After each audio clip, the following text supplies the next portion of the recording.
കൃഷി വീട്ടിലേക്ക് സ്വാഗതം. ഞാൻ ഇഞ്ചി എങ്ങനെ ഞങ്ങൾ മുളപ്പിക്കാൻ വെച്ച് നിങ്ങളെ കാണിക്കാവേ. ഇതുപോലൊരു കുഞ്ഞു കുഴി എടുത്തിട്ട് അതിൻ്റെ അകത്ത് നല്ല പ്ലാസ്റ്റിക്കിനകത്തോട്ട് ഇഞ്ചി വിത്ത് നല്ലപോലെ എടുത്ത് പൊതിഞ്ഞ് വെച്ചിട്ട് നമ്മൾ ഇഞ്ചി നല്ല പൊതിഞ്ഞിട്ട് കുറച്ച് കരിയിലയിട്ട് നല്ല മൂടി വെക്കുവേ. നടാറാകുമ്പോഴാണ് നമ്മൾ ഇഞ്ചി എടുക്കുന്നത് കേട്ടോ. നടാറാകുമ്പോൾ നോക്കുമ്പോൾ ഇതുണ്ട് നന്നായിട്ട് വേരും ഉണ്ടായി നല്ലതായിട്ട് നല്ല കിളിർപ്പ് ആവശ്യത്തിന് കിളിർപ്പായിട്ട് വരുവേ. ഒടിച്ച് തന്നെ നമ്മൾ മുക്കും ചാണകവും എന്തെങ്കിലും ഇലത്തിനടിക്കുന്ന എന്തെങ്കിലും വിഷവും കൂട്ടി നന്നായിട്ട് കലക്കിയിട്ട് ആണ് നമ്മൾ മുക്കി വെക്കുന്ന ഇഞ്ചിയെ. എന്നിട്ട് നല്ല നല്ല തണലത്തിട്ട് ഉണങ്ങണേ. അത് കഴിഞ്ഞിട്ട് പ്ലാസ്റ്റിക് ചാക്കോ എന്തെങ്കിലും കവറിനകത്തോടെ നന്നായിട്ട് പൊതിഞ്ഞ് വെക്കണം ഇഞ്ചിയെ. അങ്ങനെ വെച്ചാൽ നല്ലപോലെ കിളത്തി നമ്മളല്ലാത്ത പണ്ടത്തെ പോലെ നമ്മൾ വെക്കേണ്ട കാര്യമില്ല, ഇങ്ങനെ വെച്ചാൽ മതിയേ. മഴവെള്ളമൊന്നും വീഴാതിരിക്കാനായിട്ട് നന്നായിട്ട് പൊതിഞ്ഞ് വേണം നമ്മൾ ഇഞ്ചി വെക്കാൻ കേട്ടോ.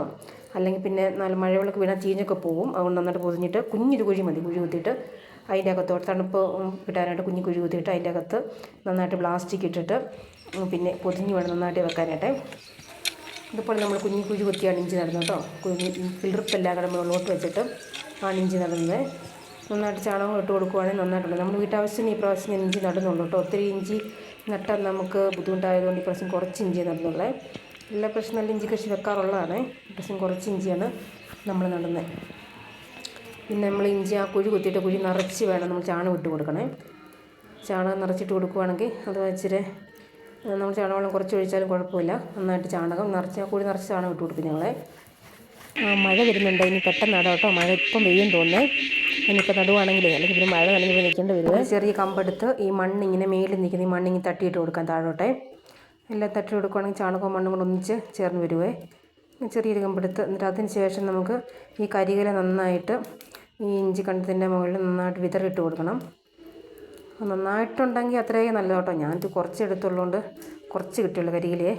അത് കുറച്ച് ഇങ്ങനെ വാരി നന്നായിട്ട് ഇതിൻ്റെ മണ്ടയ്ക്ക് കൂടെ ഇങ്ങനെ പെതറിയിട്ട് കൊടുക്കണം മൊത്തത്തിൽ. അതിനുശേഷം എന്തെങ്കിലും പച്ചില മരുതിയുടെയോ കൊന്നയുടെയോ എന്തെങ്കിലും വെട്ടി നന്നായിട്ട് മൂടി കൊടുക്കണം. ഇങ്ങനെ മൂടി കൊടുക്കുന്നുണ്ട് നമുക്ക് കരിയില കാട് വരാനായിട്ട് സാധ്യത കുറവാണേ. നന്നായിട്ട് ചപ്പിട്ട് കൊടുക്കുവാണെങ്കിൽ കാടുണ്ടാകത്തില്ല. പിന്നെ പുറമേ കാടുണ്ടല്ലോ, പറിച്ച് കളഞ്ഞാൽ മതിയേ. ഉള്ളിൽ കാടുണ്ടാകുകയല്ലേ. ഇങ്ങനെയാണ് നമ്മൾ ഇഞ്ചി നടുന്നത് കേട്ടോ. ഞാൻ എല്ലാ വർഷവും ഇഞ്ചി നടുന്നതാണ് കേട്ടോ. ഈ വർഷം ഇച്ചിരി കുറച്ച് ഇഞ്ചി നട്ടുള്ളൂ. കാരണം നമുക്ക് പണിയൊക്കെ ഇച്ചിരി താമസമായതുകൊണ്ട് നമ്മൾ കുറച്ചാണ് ഈ പ്രാവശ്യം ഇഞ്ചി നട്ടിരിക്കുന്നത്. നമ്മളിതാണ് നമ്മൾ വിത്തിന് വെച്ചിരിക്കുന്നതല്ല. നമ്മൾ ഈ ഇഞ്ചി നമ്മൾ വീട്ടാവശ്യത്തിന് വെച്ചിരിക്കുന്ന ഇഞ്ചിയാണ്. വീട്ടാവശ്യത്തിന് വെച്ചിരിക്കുന്ന ഇഞ്ചി നമ്മൾ എടുക്കുമ്പോൾ ഇങ്ങനെ കവറിനകത്തിട്ട് മൂടി വെക്കുവാണെന്നുണ്ടല്ലോ ഇഞ്ചി ഇങ്ങനെ കിളുത്ത് വരും. കിളുത്ത് വരുമ്പോഴത്തേന് ഇതിൻ്റെ മുളയില്ലേ, ഈ മുള ഇങ്ങനെ കണ്ടിച്ച് എവിടെയായാലും ഇച്ചിരി മണ്ണ് മാന്തിയോ അല്ലെങ്കിൽ അതിൻ്റെ കവറിനകത്ത് കുഴിച്ച് വെക്കുവാണെങ്കിൽ നന്നായിട്ട് ഇഞ്ചി ഉണ്ടാകുമേ. ഇച്ചിരി ചാണകം വെള്ളം ഒഴിച്ച് കൊടുത്താൽ ചാണകം പൊടി ഇടണമെന്നൊന്നുമില്ല കേട്ടോ. ഇങ്ങനെ വെക്കുവാണെങ്കിൽ നമുക്ക് വേറെ ഇഞ്ചി മേടിക്കാൻ പോകേണ്ട ആവശ്യമില്ല. എല്ലാവർക്കും എൻ്റെ വീഡിയോ ഇഷ്ടപ്പെട്ടെങ്കിൽ ലൈക്ക് ചെയ്യണം, ഷെയർ ചെയ്യണം, സബ്സ്ക്രൈബ് ചെയ്യണം, മറക്കല്ലേ.